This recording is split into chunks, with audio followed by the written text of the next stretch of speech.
Hey my dears, മഴക്കാലമൊക്കെ ആണല്ലോ അല്ലേ. മഴയത്ത് ഇങ്ങനെ കുടയൊക്കെ പിടിച്ച് വെള്ളത്തിലൂടെയൊക്കെ ചവിട്ടി നടന്നു വരാൻ എന്ത് രസമാണല്ലേ. എന്നാലേ മഴപ്പാറ്റിലൊന്ന് കൊണ്ടാൽ മതി, അപ്പോഴേക്കും തുടങ്ങും തുമ്മലും ചീറ്റലും ജലദോഷവും ചുമയും. പിന്നെ പറയണ്ട, രാത്രി ഉറങ്ങുകയും വേണ്ട. കഫക്കെട്ടും ചുമയൊക്കെ മാറാനേ അമ്മയുടെ കയ്യിലൊരു ഒറ്റമൂലിയുണ്ട്. ദേ ഈ ആടലോടകത്തിനെ കണ്ടില്ലേ, ഇവനാണിതിൽ സൂപ്പർ ഹീറോ. സബ് ഹീറോസൊക്കെ ഉണ്ട് കേട്ടോ. പിന്നെ ഇതൊരു 2 ദിവസത്തിൻ്റെ ജോലിയാണ് കേട്ടോ, ഒരു ദിവസം കൊണ്ട് തീരില്ല.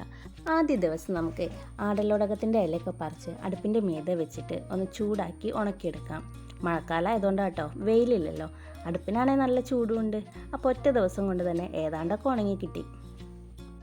നല്ലവണ്ണം ഉണങ്ങിയിട്ടില്ലെങ്കിലും ഏതാണ്ടൊക്കെ ഒന്ന് ഉണങ്ങി കിട്ടി. ഇനി ഉണക്കാനുള്ള വേറൊരു ഐഡിയ കൂടി അമ്മയുടെ കയ്യിലുണ്ടേ. ഇനി ബാക്കി ഹീറോസിനെ നോക്കിയാലോ.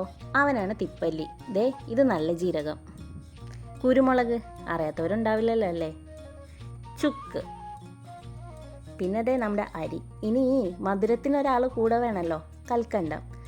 വെള്ള കൽക്കണ്ടം കുറച്ചേ ഉള്ളൂ, അതുകൊണ്ട് ഞങ്ങൾ കുറച്ച് പനക്കൽക്കണ്ടം കൂടെ കൂട്ടിയിട്ടോ. ഏതായാലും മതി. ഇനി ഇവന്മാരെയൊക്കെ ഒന്ന് നമുക്ക് സെപ്പറേറ്റ് ആയിട്ട് വറുത്തെടുക്കാം.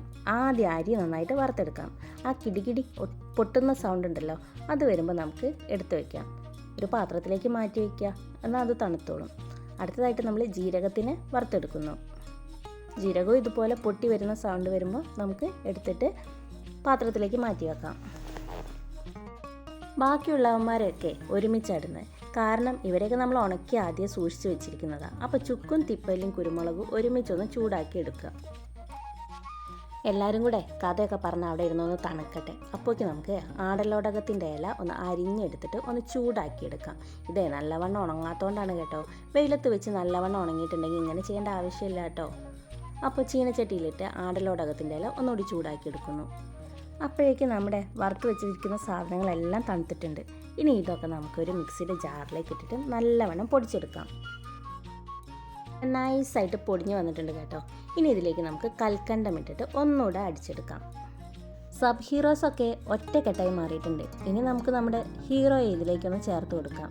എന്നിട്ട് ഒരൊറ്റ തിരിക്കൽ, അപ്പോഴത്തെ നല്ല അടിപൊളി പൊടിയായിട്ട് വരും. എല്ലാം കൂടെ ഒരുമിച്ച് കൊള്ളുന്നില്ലെങ്കിൽ 2 പ്രാവശ്യമായിട്ട് ഇട്ടാലും മതി കേട്ടോ. പൊടി റെഡി ആയിട്ടുണ്ട്. ഇനി ഇത് നമുക്ക് നല്ല ടൈറ്റുള്ള ഒരു കണ്ടെയ്നറിലേക്ക് മാറ്റി വെക്കാം. പൊടി നമുക്ക് ഒരുപാട് കാലം സൂക്ഷിക്കാം കേട്ടോ.